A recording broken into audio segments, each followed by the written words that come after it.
नमस्कार। पिछले अंक में मैंने न्यायपालिका की निष्पक्षता पे बात की थी। साथियों, दरअसल कोई भी जज अपना फैसला देता है तो वो संविधान, नियम और कानून के तहत देता है, लेकिन उसमें एक चीज और जोड़ रखी है, वह है स्वयं विवेक। ये स्वयं विवेक कई जगह बड़ा घातक हो जाता है और इसके कारण से जो है, मैं आगे बताऊंगा, कुछ प्रॉब्लम आ जाती है। साथियों, सबसे पहले जब हमारे देश के अंदर अंग्रेजों का राज था तो जितने भी न्यायाधीश वगैरह होते थे ये ज्यादातर अंग्रेज होते थे और इन लोगों को ये पता था जो पैटिशनर हैं वो ज्यादातर हिंदुस्तानी होते थे। तो नेचुरली वो अंग्रेज थे तो वो पैटिशनर को अपने को हीन भावना से तुच्छ समझते थे। लेकिन अनफॉर्चुनेटली ये बीमारी आज भी है। चाहे आप लोअर कोर्ट चले जाएं, दोनों हाई कोर्ट चले जाएं, सुप्रीम कोर्ट चले जाएं, जो माननीय लोग हैं इनका व्यवहार बहुत रूड होता है टूवर्ड्स द पिटिशनर और ये बहुत ही उनको ऐसी टिप्पणियां करते हैं और अगर वो सीधा साधा गांव का आदमी है तो उसकी तो कोई वैल्यू ही नहीं रह जाती है, उसके तो कोई भी टिप्पणी कर सकते। अहंकार जो अंग्रेजों के समय से इनमें चल रहा है उसका असर इनके व्यवहार और आचरण पे भी पड़ता है। निपुण वाला मामला, निपुण शर्मा वाला मामला मैंने पिछले एपिसोड में आपको बताया था। उसमें माननीय ने जो टिप्पणी की वो बिल्कुल अवांछनीय थी, वो उनको नहीं करनी चाहिए थी। इसी तरह भी रिसेंट मामला जो है बाबा रामदेव जी का, उसके अंदर जज महोदय ने जो टिप्पणी की, उसकी जो भाषा थी वो तो खैर छोड़िए, मैं नहीं बोलना चाहता। हाँ, इतना जरूर कहना चाहूंगा कि वो किसी भद्र पुरुष की भाषा नहीं हो सकती।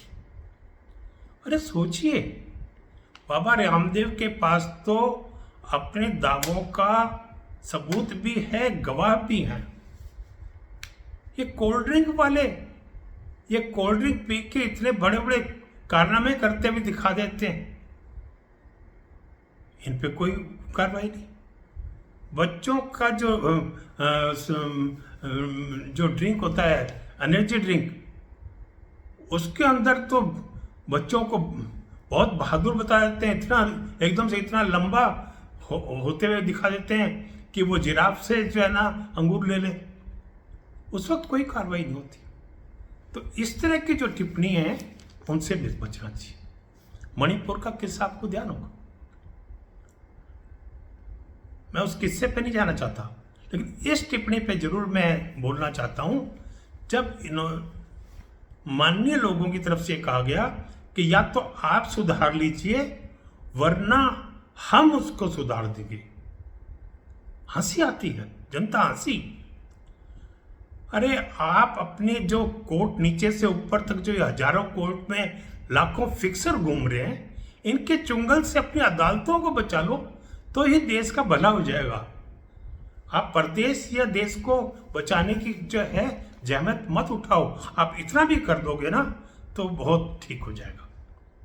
दूसरा, मैंने जैसे कहा था, संविधान के जो स्तंभ है उन सब की अपनी सीमाएं, इसी तरह कोई भी संस्था है उसकी अपनी सीमाएं, उस सीमा के अंदर रह के ही हस्तक्षेप करना चाहिए। दूसरे की जो है उसमें सीमा में हस्तक्षेप नहीं करना चाहिए।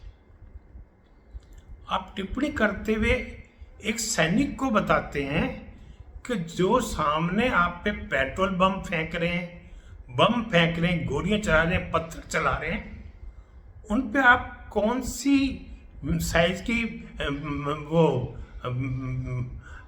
क्या बोलते हैं जो गन होती है प्लेटन गन, उससे फायर करिए।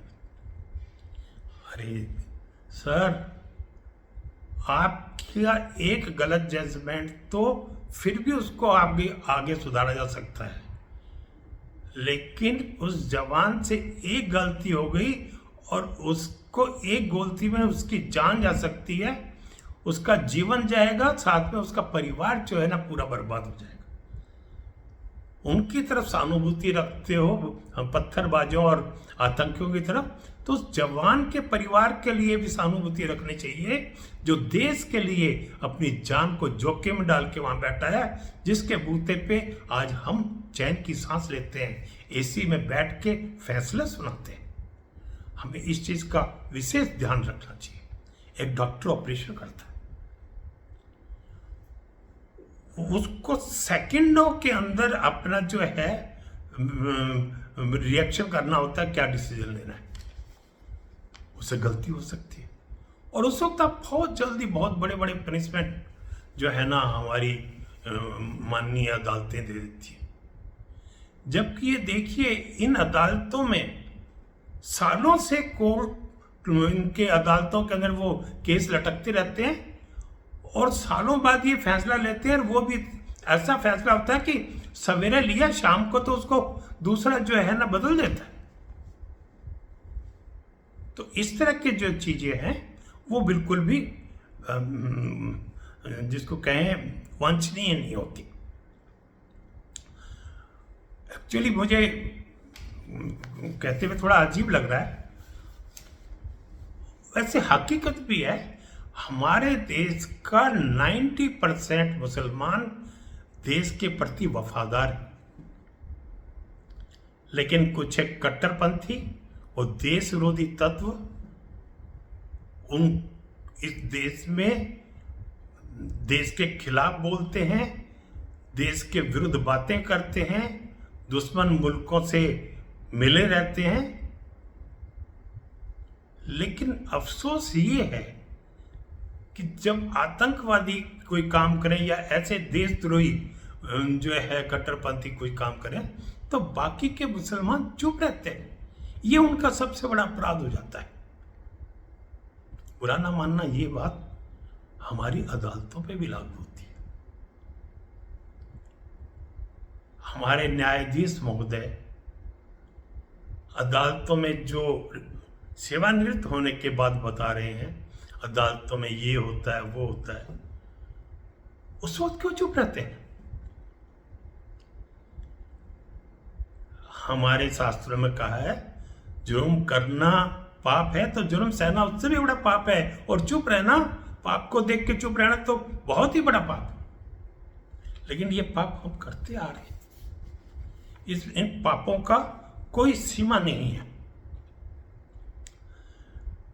आज देश के जितने भी संसाधन, उनकी रक्षा करना, देश की कानून व्यवस्था की रक्षा करना माननीय अदालतों के हाथ में। उनको इस तरफ ध्यान देने की बात है, वो करते हैं। लेकिन जो इस वक्त एटीट्यूड चल रहा है, उससे तो वो ऐसा लग रहा है वो देश से अपने आप को अलग मानते हैं। उनका अहंकार और जो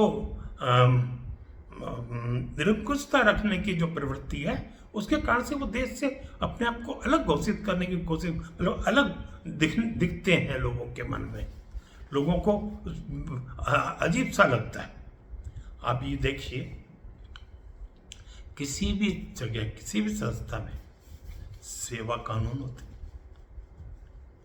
अपॉइंटमेंट के नियम होते हैं, प्रमोशन के नियम होते हैं, और उनमें पारदर्शिता होती है, पब्लिक डोमेन में होते हैं। ये क्यों नहीं रखना चाहते? यूपीएससी से एक जज सेलेक्ट हो गए, अब उनका जो जस्ट डिस्ट्रिक्ट कोर्ट में वो बाई वर्च्यू ऑफ सीनियरिटी चले जाएं, लेकिन जब हाई कोर्ट में जाने की बात तो उस वक्त रिटर्न और ओरल सुटेबिलिटी टेस्ट होता है। जनरली हर पोस्ट पे ऐसा होता है। और जब वकीलों को भी एंटर करवाना है तो फिर तो उसका भी जो है ना एक रिक्रूटमेंट ग्रेड होना चाहिए, भाई हाई कोर्ट तक आ सकते हैं एडवोकेट वगैरह, और उनका भी रिटर्न सुटेबिलिटी होना चाहिए, ये कोटा फिक्स होना चाहिए। इतने लोग जो सिटिंग जज हैं जो प्रमोट होके आएंगे उनके होंगे, और इतनी सीट जो है वो वकीलों की होगी। हर चीज पारदर्शिता से क्लियर होनी चाहिए, लेकिन ऐसा नहीं है। हमें अगर देश में स्वस्थ और पारदर्शिता रखनी है तो न्यायालयों को तो सबसे पहले रखनी चाहिए। सबसे पहले उनको ये ध्यान रखना चाहिए कि हम इस तरह के काम करें। किसी भी डिपार्टमेंट में अगर काम पेंडिंग हो तो उस डिपार्टमेंट का बॉस उस डिपार्टमेंट के कर्मचारियों को छुट्टी नहीं देता। सेना और पुलिस और जो डॉक्टर और जो जितने भी इमरजेंसी ड्यूटी हैं उनकी तो बात ही छोड़ दीजिए, मैं नॉर्मल ऑफिसर्स की बात कर रहा हूं। लेकिन कितने अफसोस की बात है, हमारे देश में इतने ज्यादा केसेस पेंडिंग हैं, उसके बावजूद हमारी अदालतों में आज भी ग्रीष्मकालीन शीतकालीन अवकाश होते, और बोझ तो कहाँ रोकेंगे, बोझ तो खुद उसको एंजॉय करते हो उन शीतकालीन अवकाशों को। ये मत भूलिए, हर जो न्यायाधीश हैं ये हमारे देश के बुद्धिजीवी और ज्ञानी लोग हैं। इन बुद्धिजीवी और ज्ञानी लोगों से ऐसे आचरण की उम्मीद नहीं की जा सकती।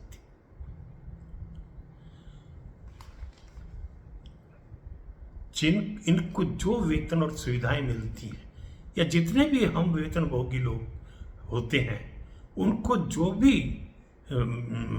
सुविधाएं मिलती हैं, वेतन मिलते हैं, वो टैक्स पेयर और देश के संसाधनों से मिलती है।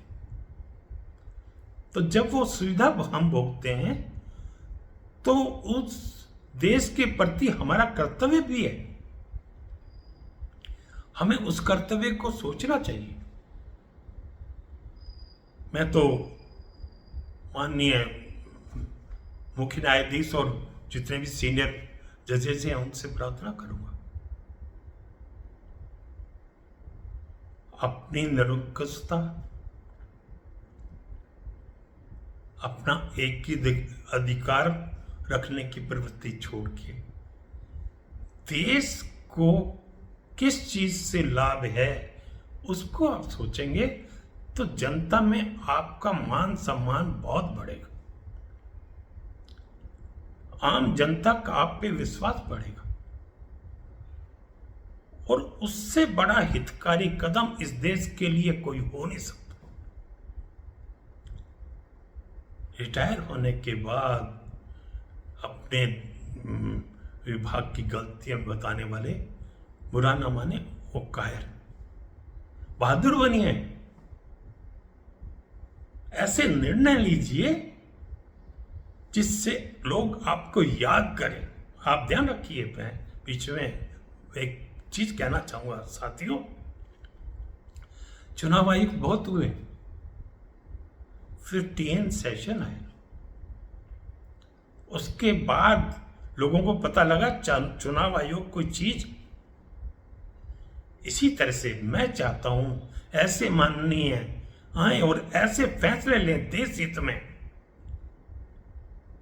कि ये जो जिस तरह से दूसरे डिपार्टमेंटों में प्रमोशन वगैरह होते हैं पारदर्शिता से वैसे हों, जैसे दूसरों को छुट्टी वगैरह की जो व्यवस्था होती है, जो सेवा नियम होते हैं, वो सेवा नियम अपने विभाग में लागू करें, तो उससे देश का बहुत बड़ा कल्याण होगा। मैं इसी उम्मीद से कि हमारे माननीय देश की भावनाओं को समझते हुए इस पे कोई उचित फैसला लेंगे।